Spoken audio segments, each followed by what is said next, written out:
নমস্কার বন্ধুরা, জিএচি কিচেন চ্যানেলে সবাইকে স্বাগত। প্রতিদিনের মতো আজকেও নতুন একটা রেসিপি নিয়ে আপনাদের সামনে চলে আসলাম।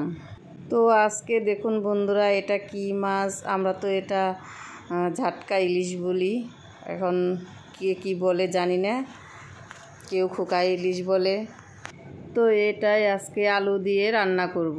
তো প্রথমে আমি মাছগুলো কেটে ধুয়ে নিয়েছি, তারপর লবণ আর হলুদ দিয়ে মাছগুলো মাখিয়ে নিলাম। তো এদিকে কড়াইতে তেল বসিয়ে দিয়েছি, তেলটা গরম হয়ে গেছে। এখন আমি এক এক করে মাছগুলো দিয়ে ভেজে নেব। তো এক পাশ ভাজা হয়ে গেছে, এখন আমি মাছগুলো উল্টে দেব, উল্টিয়ে আর এক পাশ ভেজে নেব। এইভাবে উল্টে পাল্টে সবগুলো মাছ আমি ভেজে নেব। তো এইভাবে আমি সবগুলো মাছ ভেজে নিয়েছি। এরপর কড়াইতে তেল ছিল মাছ ভাজা, ওই তেলের মধ্যে আমি আবার তেল দিয়েছি। তেলটা গরম হয়ে গেছে, এখন আমি জিরা ফোড়ন দিয়ে দিলাম। তো ফোড়নটা লাল লাল হয়ে গেছে, এর মধ্যে আমি আলুগুলো দিয়ে দিলাম।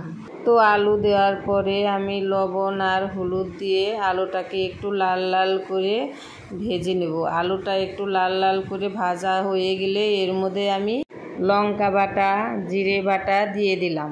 তো লবণ আর হলুদ তো আমি আগেই দিয়েছি, এখন আর দেব না। তো আলুর সাথে মশলাটাকে ভালোভাবে কষাতে থাকবো। তো আলুর সাথে মশলাটাকে ভালোভাবে কষাতে কষাতে যখন তেল ছেড়ে দিবে তখন আমি জল দিয়ে দিলাম। তো জল দেওয়ার পর একটু নেড়ে চেড়ে ভালো করে মিশিয়ে নিলাম।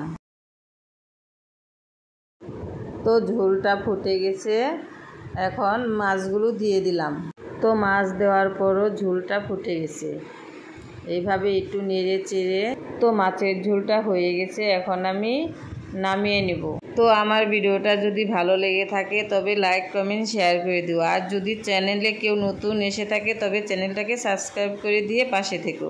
তো দেখো বন্ধুরা, দেখতে কত সুন্দর হয়েছে। এই মাছটা কিন্তু খেতে ঠিক ইলিশ মাছের মতোই লাগে, কালারটা খুব সুন্দর হয়েছে। তো দেখা হচ্ছে নতুন কোনো রেসিপিতে। আজকের জন্য টাটা, বাই বাই।